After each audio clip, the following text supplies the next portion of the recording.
I absolutely love summer. It's probably my most favorite time of the year. I know some people prefer autumn or spring, and those seasons are great too. But for me, there's just something relaxing about a warm summer day. Almost every year or so, a few of my friends and I have a little get-together. We all take some time off from work and plan some sort of event.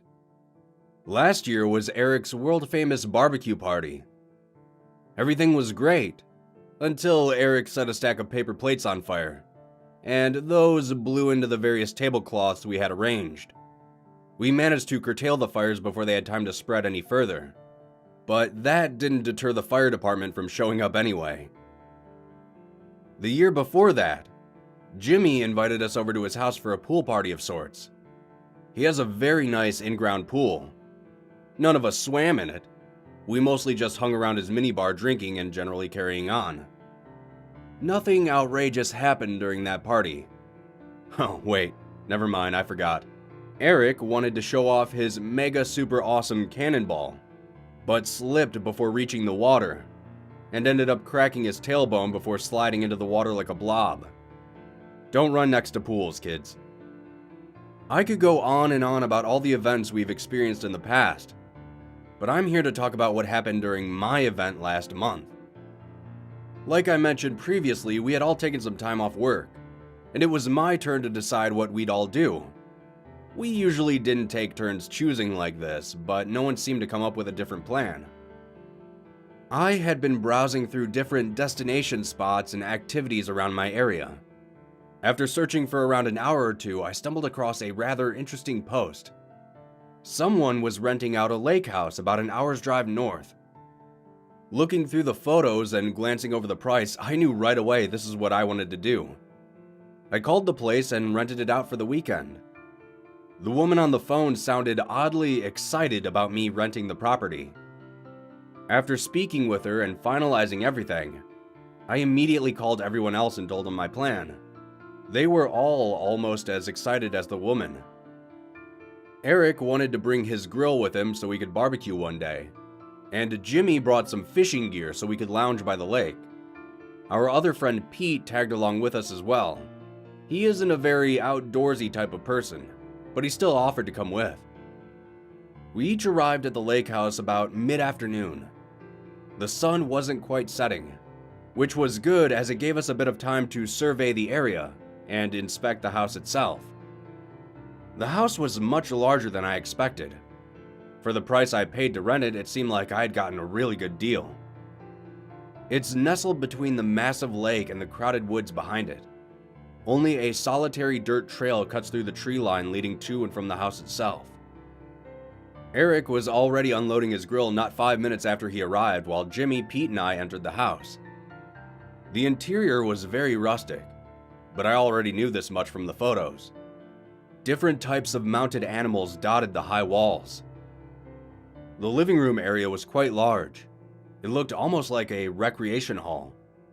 A wooden staircase wrapped along one edge leading up to multiple bedrooms.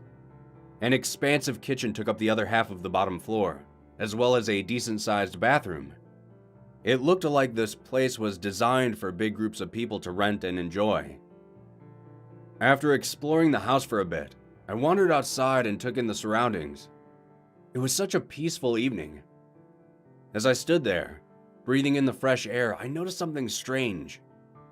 Apart from Eric fiddling around with his grill, there was no sound coming from the forest. I couldn't hear any birds, animals, or even insects. Hell, I could barely hear the sound from the lake nearby. Even though it was odd, I tried not to think much of it. An hour or so passed by, and after eating some burnt steaks Eric so graciously made for us, we each retired to our respective bedrooms. Sleeping in a new place always made me feel a bit nervous. I may be the only one, but whenever I'd stay in a hotel or at a friend's place, it always takes me forever to fall asleep, at least during the first night. This isn't really a major issue, and it doesn't keep me from traveling, just an odd quirk, I guess. The bedrooms were quite nice. Minimal, yet decent. It had a small wooden framed bed, a stout dresser, and a nightstand with a small lamp. An empty closet adorned the wall adjacent to the door, and on the far wall was a long window that overlooked the trees and the lake. I was lying there, letting my mind wander as my eyes danced around my room. I wasn't staring at anything in particular, just trying to take in my surroundings so I could fall asleep more easily next time. Minutes slowly ticked by, and I started to feel my eyelids close, before a faint bit of movement out of the corner of my eye caused me to open them once again. I couldn't be sure, but I thought for a split second I saw someone standing outside my window. But that couldn't be possible, as the bedrooms were on the second floor and it was a straight drop down to the dirt below. My eyes locked onto the window, but after focusing for a bit, there was nothing out of the ordinary.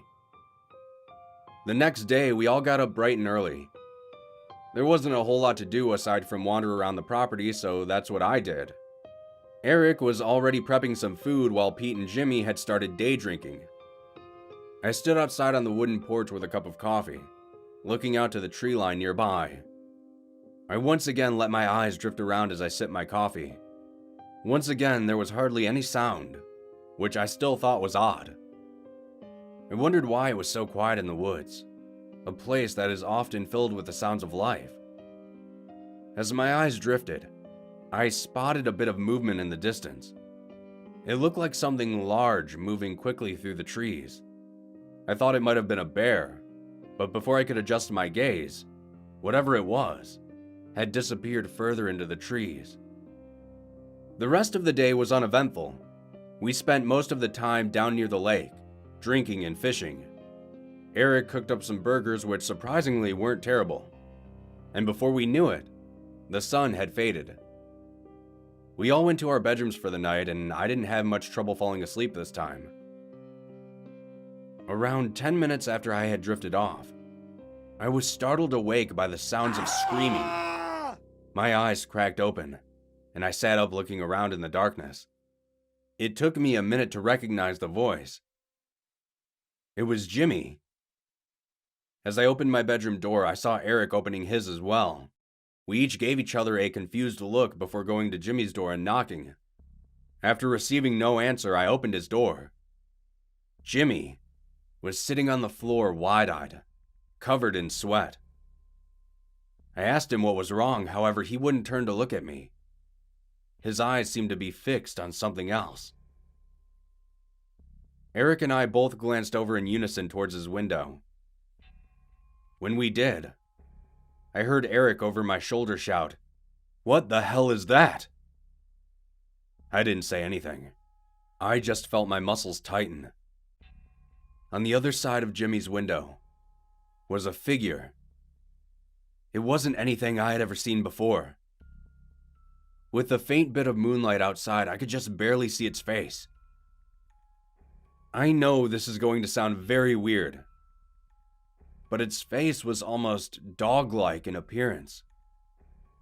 It had a long snout and beady, hollow eyes. From what I could tell, its body was completely hairless. I'm not sure if it was just the moonlight outside or what, but its skin was a dark gray color with a bluish tint to it. Its eyes continuously darted from each of us, like someone hopped up on caffeine. It was unsettling how jittery this thing was. It felt like an eternity of all of us sitting there watching this thing watch us. Then, it started to descend from the window. Jimmy and Eric didn't move a muscle. Yet, for some reason, I felt drawn to the window. I peered outside and saw it. Despite its massive size, it crawled down the side of the house like a spider. It crawled on all fours as it made its way to the ground below. Its hands were strangely human in appearance, but its hind legs were animalistic, like a dog or maybe a wolf. Its head turned back to look up at the house, and I could just faintly see its beady eyes darting around before it took off into the woods, disappearing beyond the darkened tree line. Eric, Jimmy, and I all sat there staring at each other for a few moments, before Pete came stumbling into the room asking what was going on. None of us said anything, and we all went back to our rooms. I doubt either of us slept a wink that night. The following day, as we all packed up to leave, I couldn't help but stare at the strange footprints in the dirt leading off into the woods. What made me nervous wasn't the fact that these footprints confirmed that what we saw that night was real, but there were at least 10 more identical yet separate tracks leading off in various directions.